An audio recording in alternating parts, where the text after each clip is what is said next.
Friday, January 30th, 2009. Beliefs Part 2. Share this.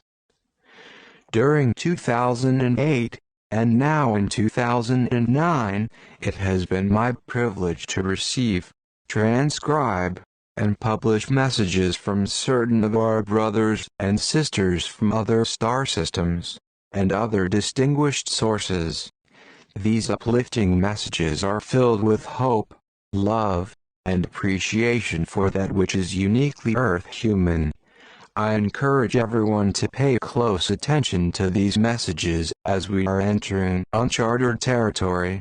My understanding of that which is coming is that it will not be a mere extrapolation of our current civilization. This is my 11th posting to Mark's Corner for 2009. Again, we welcome back Bren-Ton of Andromeda aboard the starship Athabantian, in orbit about our planet. It is my pleasure to return for more discussion. I would like to continue with our observations of beliefs as used on your world. A belief that underpins much of the civilization of Earth is that every human is flawed, that human nature is fundamentally tilted toward iniquity. This belief is at the center of your need to create structures to take care of this fundamental flaw.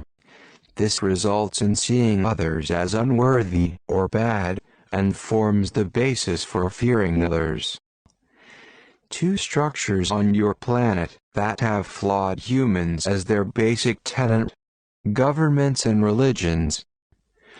When governments see people as flawed, it allows them to exploit those governed in whatever way suits the structure. Those who believe they somehow know better than the common people control all governments on your planet. Sometimes, as in the case of dictators, this belief is a convenient excuse for saying that people need a heavy hand. The belief about the flawed individual was injected into you by the dark energy many thousands of years ago. It is this premise that has allowed structures to be put in place to control you. From our vantage point of an advanced civilization of the stars, we know there is no such flaw in ourselves. We see it as a belief ingrained in the humans of Earth. From generation to generation, the belief in a flawed humanity has been handed down from parent to child, from one society to the next. It has also been imposed on those who have been conquered by the strong, making them slaves to the conqueror's beliefs. This belief of a flawed individual is the basis for most of your structured religions.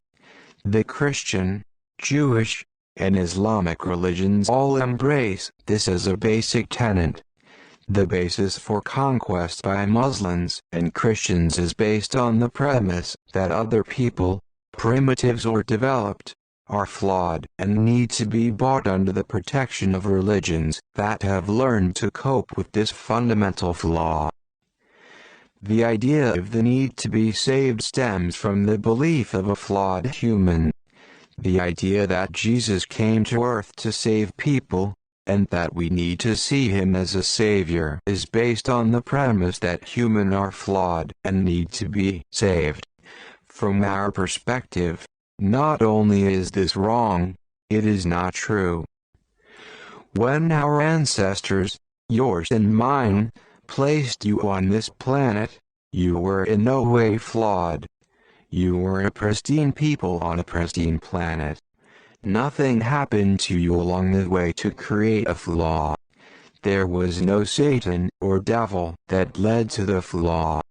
Yes, your DNA was manipulated, but it was belief in a flaw, a belief created by the dark energy, that became the means of controlling you through structure. Once you see yourselves as basically good, you will begin to see that you are one with Earth, who is basically good.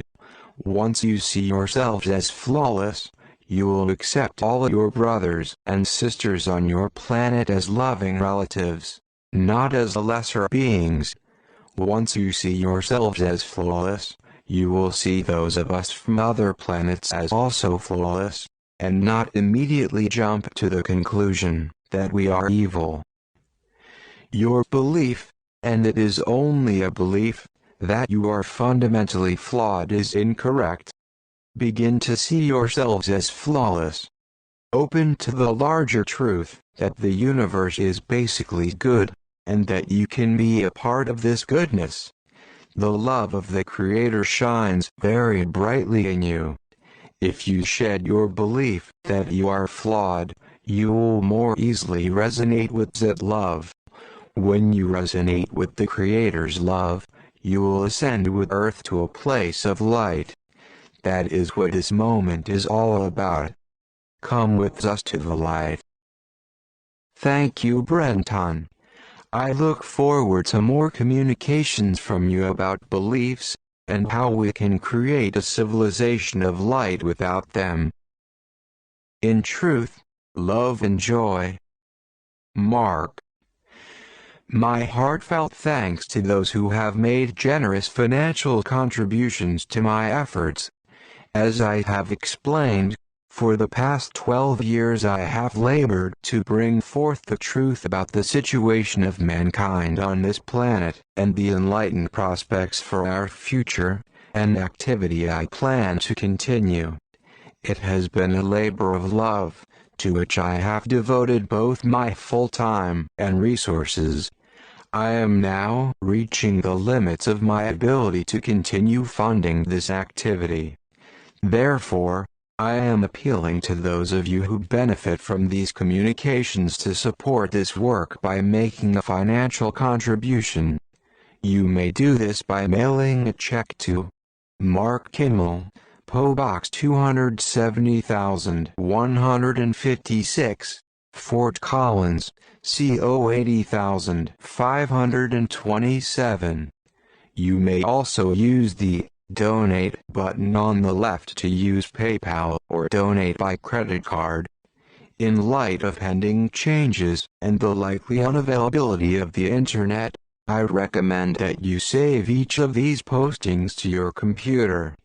I have compiled an 80-page book containing all 2008 postings.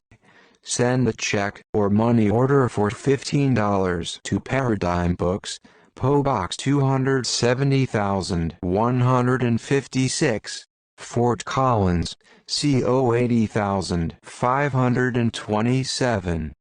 A CD containing the 2008 messages is $6. These prices include postage within the U.S. for delivery outside the U.S. at $5 for shipping. Reminders. To purchase 1. Toward a Civilization of Light, or other books by Mark Kimmel, go to http://www.cosmicparadigm.com/about_1.html, or order it from your favorite bookseller. To become part of the Cosmic Paradigm Network, go to the index page of this site, scroll to the bottom, and join. We log published sighting of paranormal phenomenon at current news on this site. You may comment on these postings at copy@zqyx.org. Please be patient. I am receiving large numbers of emails. Labels, beliefs, Bren-Ton, government, religion. Permalink.